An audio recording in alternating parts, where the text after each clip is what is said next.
Hello there, guys. I've got something pretty special today for you. Uh, so I was never really going to plan on streaming for my primary sim, the one that I do by myself, but I got off to a particularly special start to the season.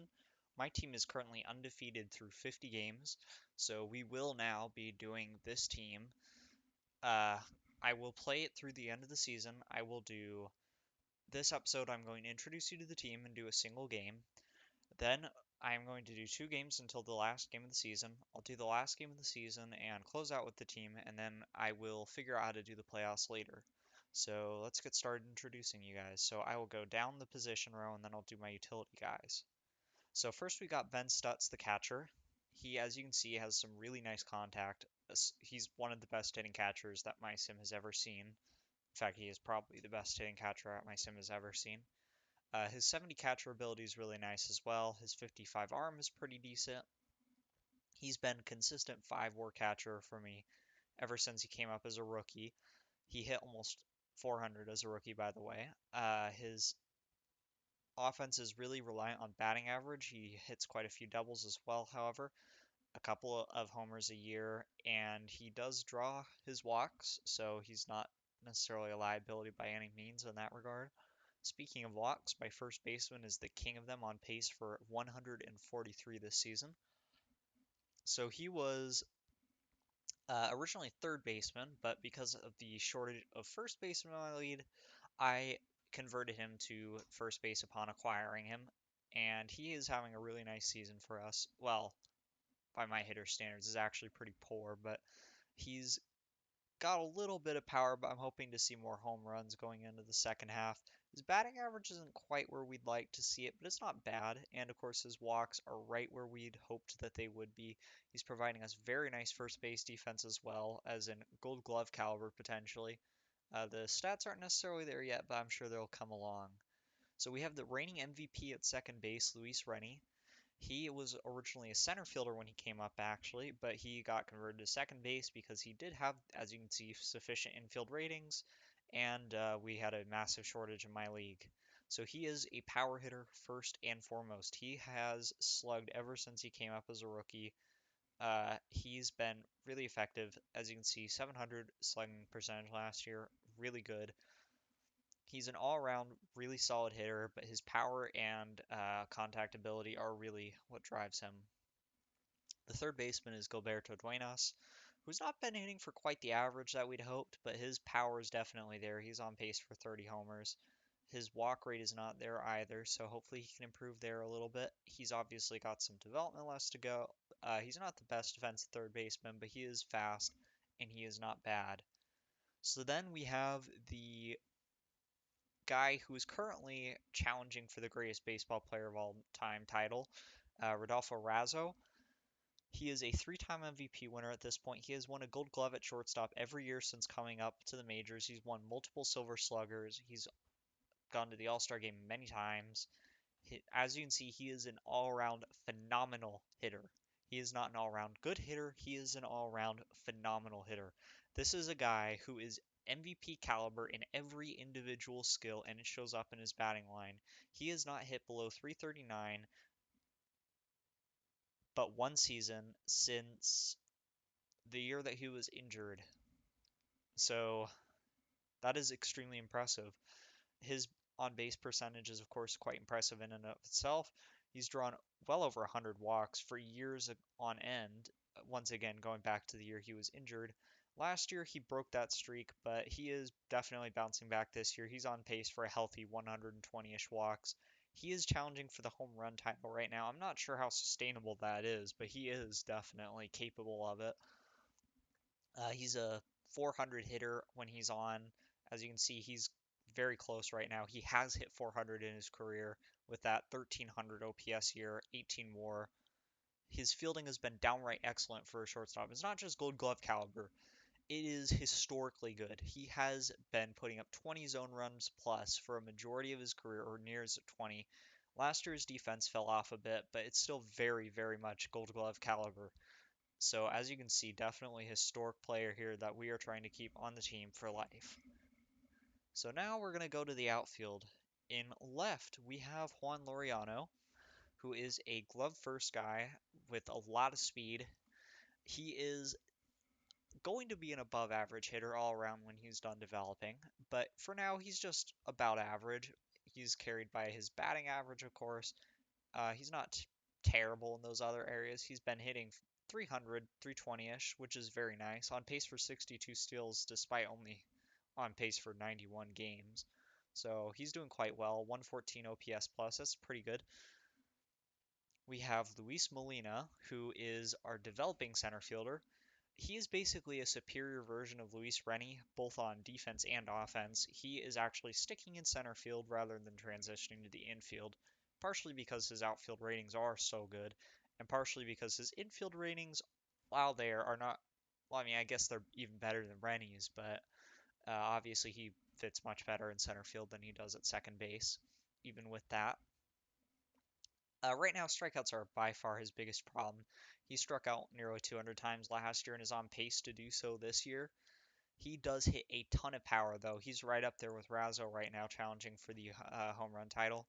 If he fills out his avoid Ks in contact, though, this is going to be a very upper tier player for sure, no doubt. And then we have the right fielder Tatsuo Tamura, whose speed is definitely the biggest impact he's got, leading the league in steals in 5 of the last 6 years, on pace for 120 this season. He's batting 386 so far. He has batted 400 before. He's very high contact. He's Ichiro Suzuki-like. He used to be more so back when his outfield range was higher. He's capable of playing all three outfield positions relatively well, but he profiles better in the corners, mostly right field right now. He's got very high contact, of course, the Ichiro Suzuki profile, with a little bit of gap power, and he'll take his walks and hit home runs, but not a particularly high pace. However, if you come down here, you'll see that he has had a 30-30 season before, and he has hit near the 20-ish area pretty much his entire career. He's on pace for 26 this season as well, so he does have pop, just not otherworldly amounts. And lastly, the designated hitter Arturo Fregoso, who is probably at 5 million a year for 10 years, the best value in my OTP sim ever. As a DH, he's a 4.5 star, 8 WAR player. Well, he's more like 6 WAR, but he's playing up even better than he has historically this season.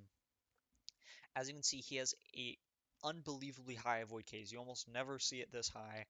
Fregoso has it. He is just never going to strike out. He's on pace for 23 strikeouts and only 650 at bats this year, and everything else he does is above average. He hits for quite a few doubles, a good amount of homers. He draws quite a few walks, and his BABIP is, of course, quite good as well. Now into the utility guys. So we've got our backup catcher, Luis Robles. He's pretty much an average hitter, a little bit less than average contact, but he does hit quite a few doubles.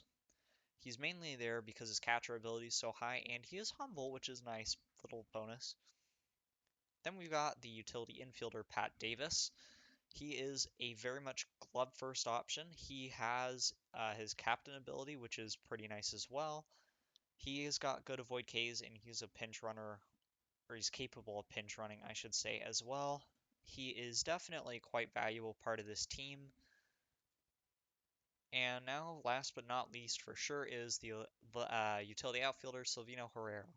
He might actually be replacing Laureano in left field full time because he's cheaper and pretty much as effective with his speed. His defense obviously isn't as good, but his hitting ability is much better with impact home run power abilities. And he has filled in when Laureano was hurt earlier in the year, and that went quite well. He has been hurt by a really low BABIP, however. All right, for the pitchers, we have our ace Luis Ullola, who is an ace in every sense.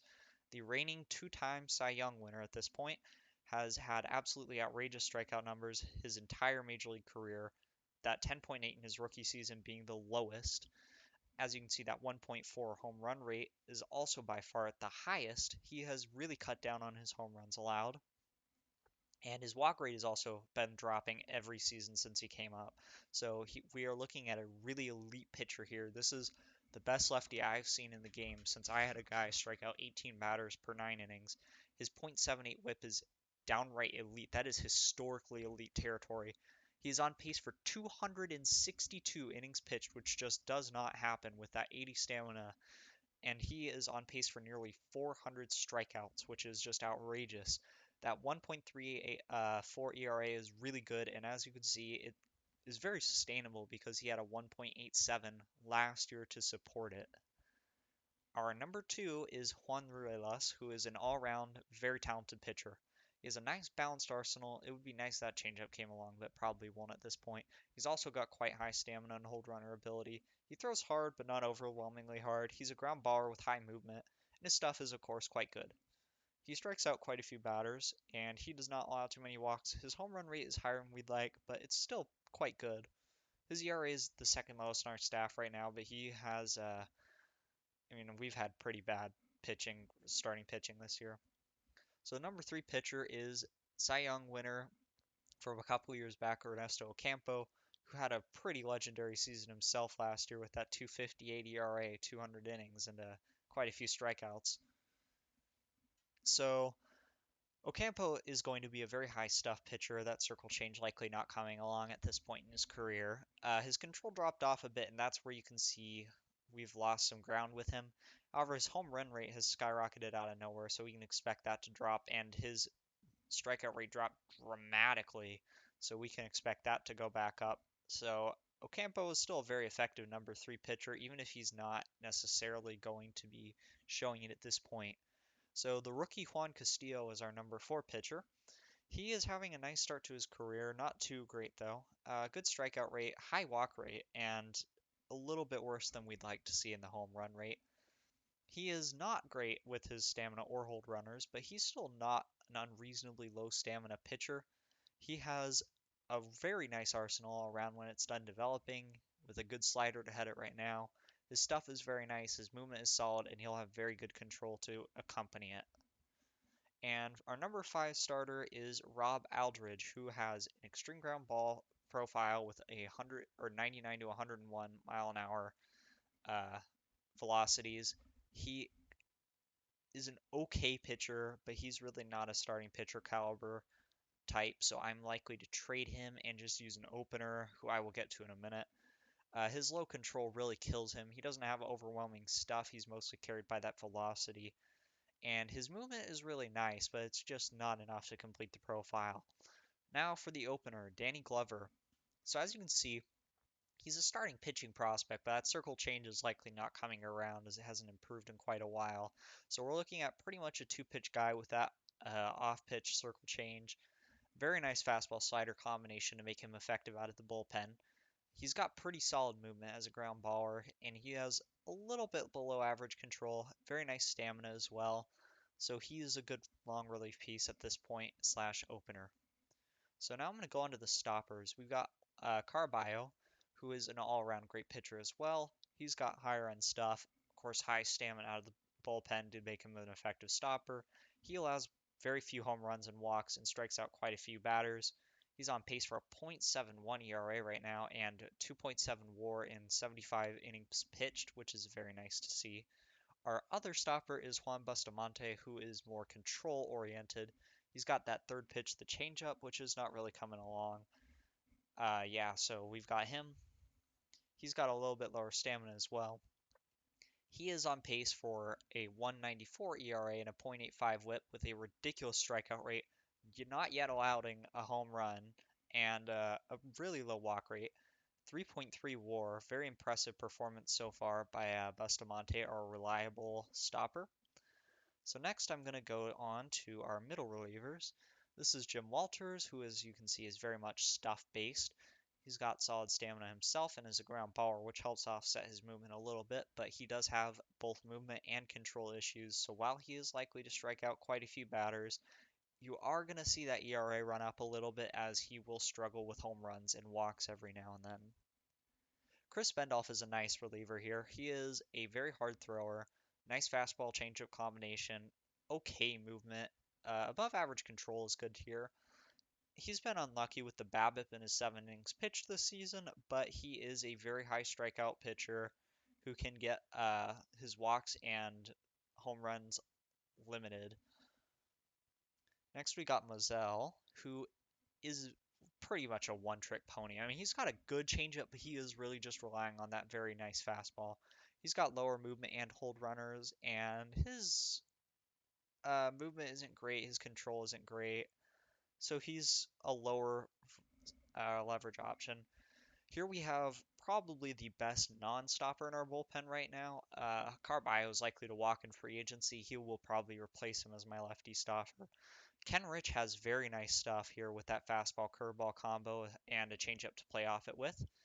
Very decent movement, high control pitcher, good stamina, good hold runners. He's pitched quite a few innings this season very effectively. He's actually started 2 games. One of them was just an opener where he only went 3 innings, but the other start he actually did go 5 and only allowed 1 run, was very effective. As you can see, a very high strikeout rate with a low walk rate and no homers allowed. Ken Rich is definitely a great pitcher to have on our staff. All right, and this guy was a Rule 5 draft, interestingly enough, from the Padres. So he's pretty much the same as Glover, except with a much higher control, and his curveball has yet to come along fully as well. Another extreme ground baller with high stamina. He's got pretty solid stuff coming out of the pen. Hopefully, he can develop his changeup and move into the rotation eventually. He's an extreme ground baller, like I said, which is nice to have. His control looks very nice coming forwards. He's been effective eating innings for us, and I'm trying to pretty much just get him developed by throwing him as many innings as I possibly can. Our other long reliever to round out the team is going to be Chris McConnell. As you can see, he's got very nice stuff. A cutter curveball combination, neither of those pitches off the charts. Nice movement and control, and his stuff could use a little improvement, but it is going to play out better than that rating says. Anyways, that'll round out our team. Right now, we're pretty much being carried by our high-end relief, as you can see with these really low ERAs by our top guys, and our offense, particularly Rodolfo Razzo. And so we are going to now go into our first game of this series, and well, let's just hope that we can actually not blow this streak on our game 1, which would be kind of disappointing.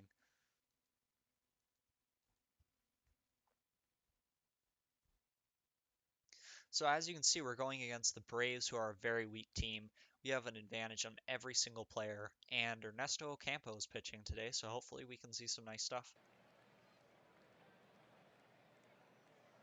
All right, Tatsuo Tamura will lead this game off. Let's see how it goes.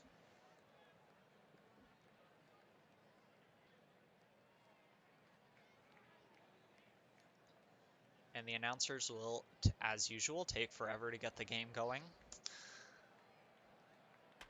And that is going to be deep to left field, but I'm presuming that's going to be caught. And Tamura will make the first out of this series.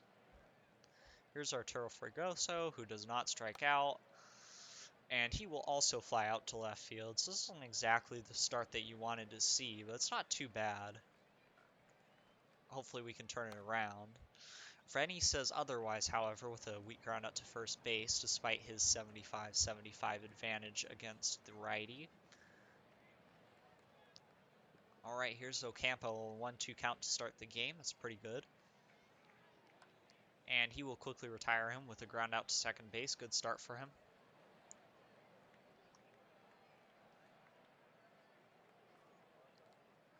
All right, we've got Juan Cabezas, who's got a much higher contact ability, but he will not make good on it. That'll be a lazy fly out to center fielder Luis Molina.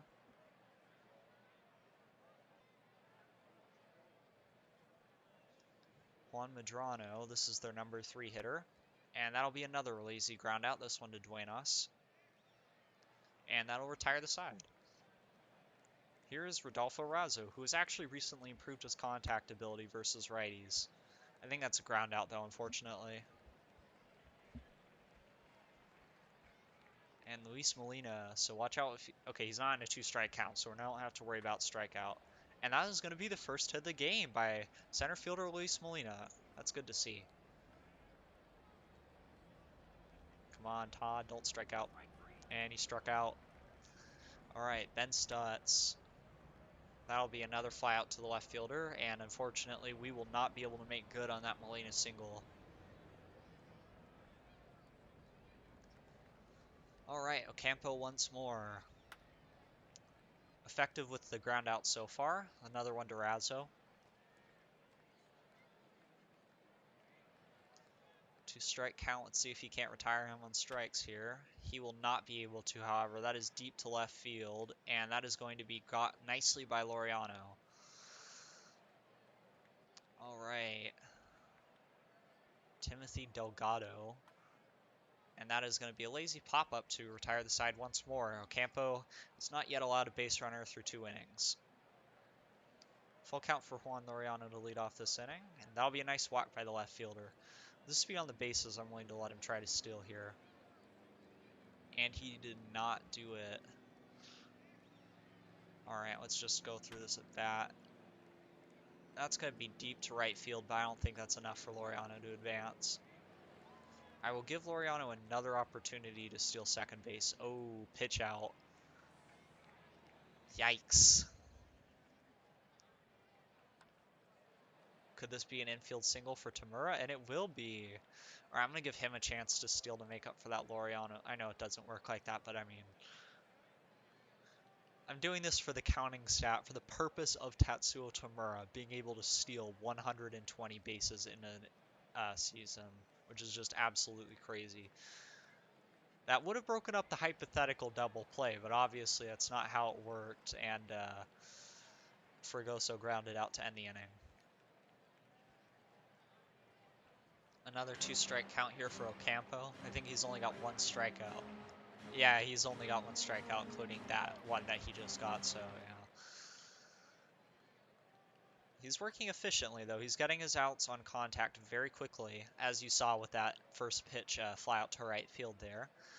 Yeah, only 24 pitches so far to get 8 outs, so he's averaging 3 pitches in at bat right now. And another 2-pitch at bat here. And he will not allow a base runner through the first time through the lineup, so that's a good start by our starting pitcher. All right, come on, second baseman Luis Rennie with a strikeout.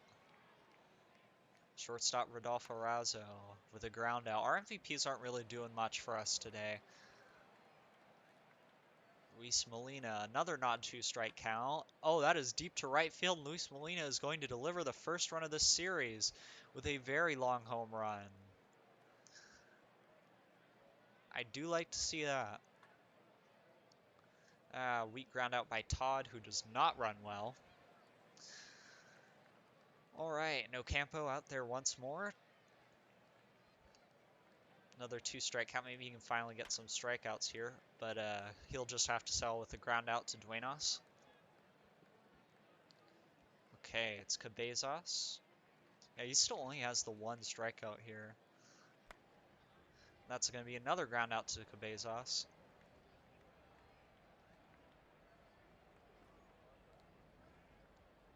Another 2-strike count. Please actually get the K. Yeah, Ocampo finally gets another strikeout. Alright, Ben Stutz leading off the inning. That's going to be deep to center, but that'll be caught.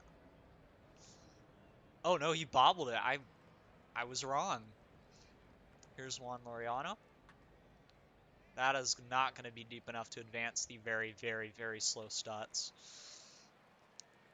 I can't say very enough for how slow Stutz is, but here's Duenas, and that's going to be deep to left field. It's going back, and that is going to be our second home run of the game for the third baseman. Nice bomb there by Duenas. And we have flipped the order over, and here is the leadoff man Tamura with a ground out to the shortstop. Alright, Fregoso, here you go. Please do not strike out. You don't strike out, Fregoso. He does not strike out, but he does still fly out, not managing to get a hit here. Alright, let's see if Ocampo can't keep the magic flowing here. 40 pitches through 4 innings at this point. Very efficient.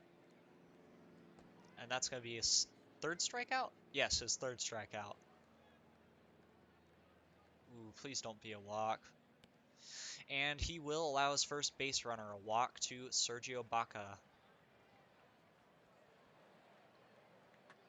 And then he will allow a double into the right center gap, which may potentially score a run. Nope, they're going to hold him up at 3rd, but that is not what you want to see.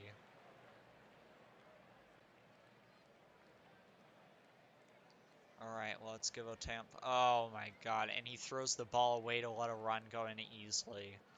That is just sad. And that's going to be an RBI ground out. And I'll bring the Braves within a run. They get 2 base runners and both score. Really unfortunate for Ocampo, who's been absolutely dealing so far. I say that. Oh, and Tamura with an amazing grab there to prevent it extra bases. All right, we got the MVPs coming up. Rennie is going to blow it once more, however. Our middle of the order is just not getting the job done. All right, come on, Razzo. You can do it, man. And Razzo does do it. That's going to be a single into right field for the shortstop. Can Molina do it again? He can. That's going to be his second hit of the day. Razzo will go to third. And we have 1 out and runners on the corners here for Mike Todd. That is going to drive in a run. Mike Todd with a single into right. I'm not going to risk it here. We've only got 1 out. No reason to be too aggressive. Stutz. And that is going to be a single. The hits are starting to pile up.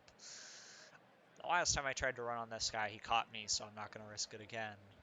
Juan Laureano with the 3-ball count, and he will walk in a run. An RBI on the walk for Laureano. Now Gilberto Duenas will strike out. That's a disappointing thing there. But Tamura with the 3-ball count. That is deep to center field, but not deep enough. That's going to be fielded, and that will end the inning. However, we did score 2 runs to extend our lead. Ocampo with another 1 pitch at bat. He must be looking to keep his complete game intact, even though he has given up 2 runs. I mean, he's pitched very well. That walk is really the only thing that he's blown. These hits are just... It's just BABIP. I mean, he's been pretty lucky by BABIP, all things said, but... That really just should not have happened.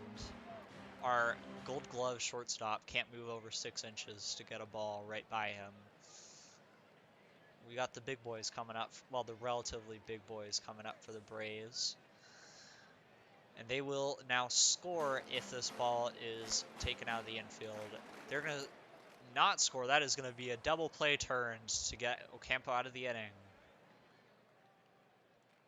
We got the big boys coming up ourselves. Arturo Fregoso with a weak ground out to the catcher. Luis Rennie with a fly out to center field. We really have not seen our guys do what they can do. Rodolfo Razzo with a ground out to third base. And Rodolfo, oh no, he will beat it out for an infield single.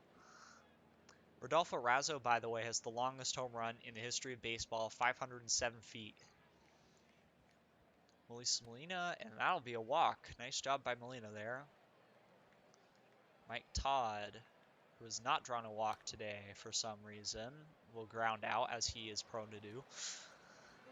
That happens when you're slow and hit a lot of ground balls. I think Ocampo's probably got 2 more innings in him, unless he keeps pitching super efficiently and gets outs. That's another 1 pitch out.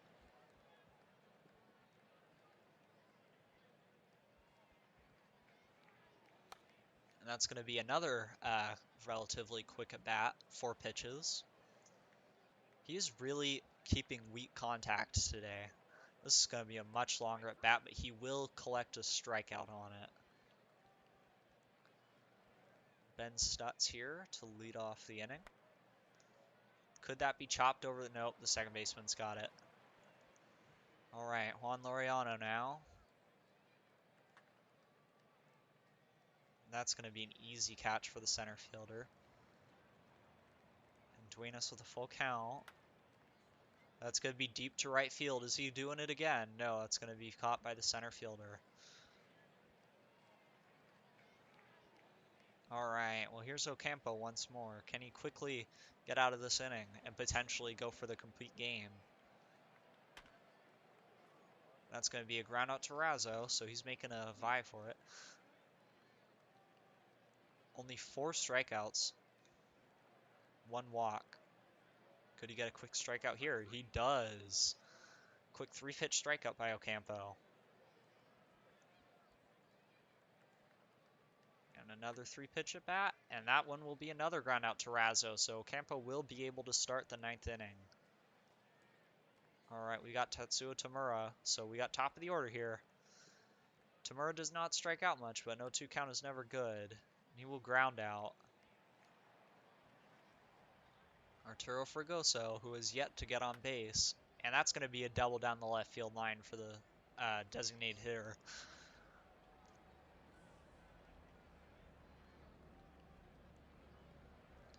Fregoso is a really anti-intuitive designated hitter because he makes so much contact and does not hit for. Why would you intentionally walk somebody to get to the best hitter of all time? Well, I guess they managed to somehow make a win out of that with a weak pop-up by Razzo. But Molina will draw a full count and a walk. Nice job there. Molina really showing some discipline today with 2 walks and a home run. Mike Todd, please do not blow this again. And Mike Todd blows this again. I believe he has yet to reach base today.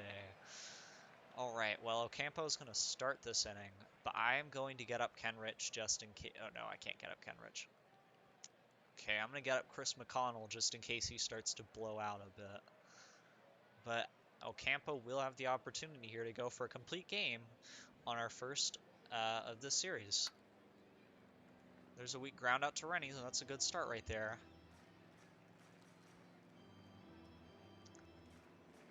Juan Cabezas, who does not strike out much, will ground out to Mike Todd. Alright, Juan Medrano here. Full count. Can he get the game? And that is going to be a flyout to, I believe that's going to be Molina, and that will end the game with a 5-2 win. Our undefeated streak rises to 51. Not a great game really by anybody except Molina, who had an outstanding game, 3 for 3 with 2 walks and a home run. Tamura and Fregoso with hits, Razzo with 2 hits, which was pretty nice for him. Oh, Todd did get a hit. What do you know? Stutz got a hit. Duenas got a hit, which was a home run. So that was not by any means a bad game. Great job by Ocampo. Game score of 77. Not a whole bunch of strikeouts, but he did pitch a complete game pretty effectively. With that, I'm going to end this one. On the next one, we will be doing 2 games, and we will continue so until we're done, pretty much. So I'll see you guys later.